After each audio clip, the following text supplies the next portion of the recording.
সেই যুব সমাজের প্রত্যাশাকে, আকাঙ্ক্ষাকে ধারণ করেই আমরা আমাদের ইশতেহার রচনা করেছি। ইশতেহার রচনা করেছি মায়ের জাতিকে সম্মান দেওয়ার জন্যে। ইশতেহার রচনা করেছি শিশুদেরকে নিরাপদ আবাসভূমি তৈরি করে দেওয়ার জন্যে। তার মেধা বিকাশের উপযুক্ত পরিবেশ নিশ্চিত করার জন্যে। আমরা তৈরি করেছি সুস্থ জাতি গঠনের জন্য শারীরিক সুস্থতার প্রয়োজনে যা দরকার সেই সমস্ত সার্ভিস নিশ্চিত করার জন্যে। আমরা যে কৃষকরা আমাদের মুখে খাবার তুলে দেন, সেই কৃষকদের জীবনে আমরা বিপ্লব আনতে চাই। আমরা চাই না পুরানা ধাঁচের সেই কৃষিতে তারা পড়ে থেকে অতি অল্প পুঁজি নিয়ে হামাগুড়ি খাবেন। বরঞ্চ বিশ্বের অনেক দেশ আমাদের বহু পরে স্বাধীনতা লাভ করার পরে কৃষিতে তারা বিপ্লব সাধন করেছে।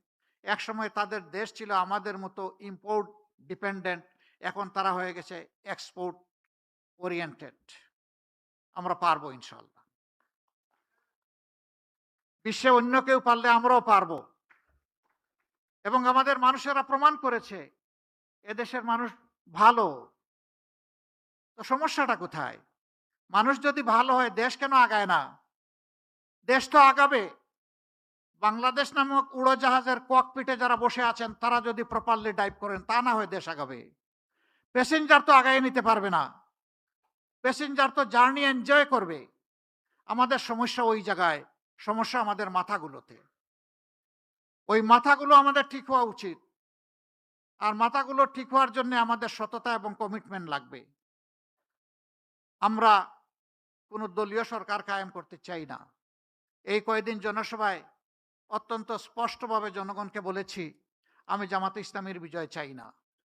আমি 18 কোটি মানুষের বিজয় চাই। আমি কোনো গোষ্ঠ পরিবারতান্ত্রিক কোনো রাজনীতিতে বিশ্বাস করি না। আমি বিশ্বাস করি জনতার রাজনীতিতে, জনগণের রাজনীতিতে। এই জন্য আমাদের ইশতেহার তৈরিতে আমরা জনতার কাছে তাদের অভিপ্রায়, অভিমত, আকাঙ্ক্ষা